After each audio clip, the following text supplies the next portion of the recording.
Ahora bien, ¿cómo leer y entender la Biblia? Punto 12 de nuestros 18 puntos de cómo leerla y entenderla para nuestro diplomado, nos indica que este punto está basado en trazar bien la palabra. Como estudiantes de teología o estudiantes de la Biblia o estudiantes de algún instituto bíblico, como miembros de una congregación, tenemos la responsabilidad de trazar bien la palabra. Es por ello que debemos de aprender a trazarla de verdad, es decir, ubicar perfectamente en el tiempo en el que nos encontramos, partiendo siempre de la verdad del Evangelio.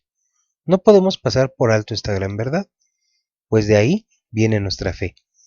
Esto nos ayudará en no caer en cosas que no fueron ordenadas para nosotros. Por ejemplo, el hecho de judaizar, pues de hacerlo tendríamos que guardar todos los estatutos y decretos que han sido dados para ellos, es decir, bajo la ley, como el Shabbat o día de reposo, la circuncisión, etcétera, etcétera, etcétera. Los ritos que conlleva el judaizar, recuerda, no solo son 10 mandamientos, no es el decálogo, porque si no serían solamente los 10 misbot, cuando la Torá o la ley nos habla de más de 613 mitzvot, es decir, 613 preceptos, mandamientos judíos que deberíamos de seguir si nosotros judaizáramos.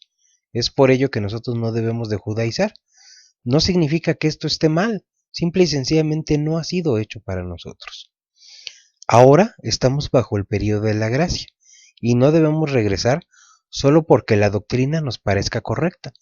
Es por eso la importancia de escudriñar las escrituras para no caer en error, pues hoy estamos aún bajo el ministerio de Pablo, quien en sus escritos o cartas paulinas nos enseña cómo debemos de conducirnos en una buena y sana vida y doctrina cristiana, por el Evangelio de la gracia. Recuerde lo que dice Efesios capítulo 2 versículo 8. Dice, porque por gracia sois salvos, por medio de la fe, y esto no de vosotros, pues es don de Dios, no por obras para que nadie se gloríe. Romanos capítulo 5, verso 9, dice, pues mucho más estando ya justificados en su sangre y por él seremos salvos de la ira. ¿Cuál día? Obviamente la ira de Dios. Bueno, continuando con este ejemplo, tenemos que trazar bien la palabra, es entender en qué tiempo estamos y para quién fue dirigida cada una de ellas. Recuerden, siempre refiriéndonos a las dispensaciones.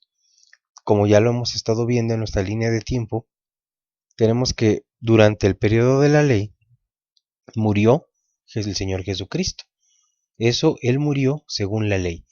Es por eso que si seguimos la flecha, nos indica que Él murió según la ley. Pero ojo, Él resucitó según la gracia.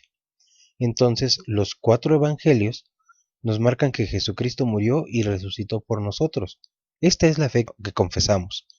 Él murió por nuestros pecados y Dios le levantó de entre los muertos. ¿Te suena la confesión de fe? Eso es lo que nosotros creemos. Entonces Él resucita bajo la gracia y eso lo encontramos aquí en los evangelios. Durante el periodo de la iglesia, recuerda, el ministerio fue principalmente de Pedro. Comienza con la gran comisión, ir y hacer discípulos a todas las naciones. Es donde la iglesia o la dispensación de la iglesia puede considerarse como el periodo de la gracia.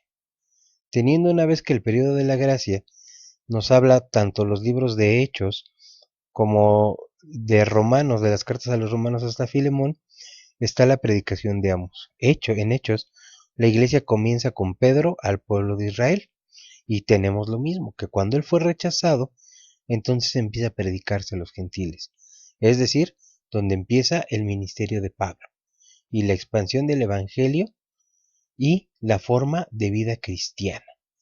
Pablo predica el evangelio a los gentiles y nosotros debemos posicionarnos precisamente en esta parte, bajo el ministerio de Pablo.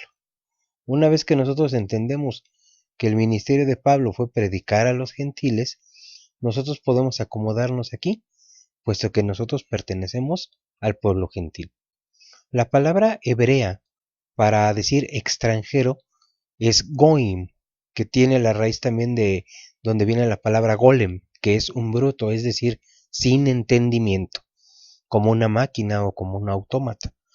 Pero precisamente ahora dice la Escritura, nosotros ya no somos extranjeros ni advenedizos, ahora pertenecemos a la familia y somos adoptados por el sacrificio del Señor Jesucristo en la cruz.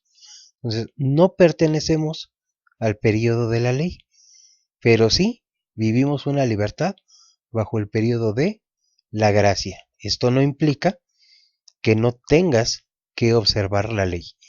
Recuerda, el Señor Jesucristo fue predicado y él decía, tienen la ley y los profetas. Se lo decía a su mismo pueblo. Pero eso no nos exime a nosotros de tratar en lo que más podamos cumplir también la ley, porque esto agrada al Señor. Mas no tenemos que fanatizarnos ni hacer falsas doctrinas de lo que está aquí escrito. Ahora bien, el punto número 13 de cómo leer y entender la Biblia es por medio del libro del profeta Isaías. ¿Cómo lo leemos? ¿Recuerdas de los primeros 3 puntos? Leer, meditar y estudiar. Veámoslo desde este punto. El libro de Isaías contiene 66 capítulos.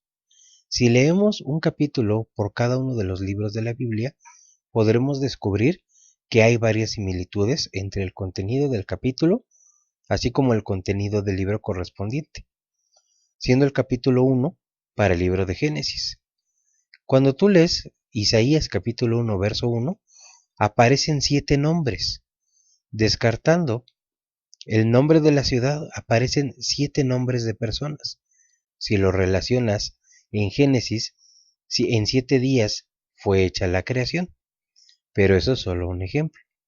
El capítulo 39 sería para el libro de Malaquías y el capítulo número 40 sería para el libro de Mateo y el capítulo 66 obviamente para Apocalipsis. Tenemos en cuenta que si tú lees el libro de número 40 en un orden sistemático que correspondería a Mateo y el capítulo número 40 del libro de Isaías en el verso 3, te puedes llevar una sorpresa. Aquí está el ejemplo de esta similitud. Isaías 40 verso 3 nos dice, voz que clama en el desierto, preparad el camino a Jehová, enderezar calzada en la soledad a nuestro Dios. Y el capítulo 3 del libro de Mateo, número 40 del orden sistemático, en su versículo 3 nos dice, pues este es aquel de quien habló el profeta Isaías cuando dijo, voz del que clama en el desierto, preparad el camino del Señor, enderezad sus sendas. Coincidencia, similitud, lo dejo a tu criterio.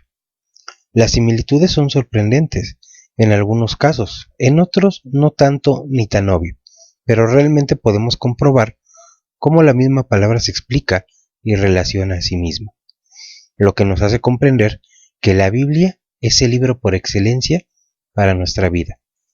Recuerde, estas son solo sugerencias. Usted está en libertad de estudiar como mejor lo crea conveniente, pero por favor, hágalo, estudie. El punto número 13 de cómo leer y entender la Biblia es así, por el libro de Isaías. Isaías, recordemos, tiene 66 capítulos, uno por cada libro de la Biblia.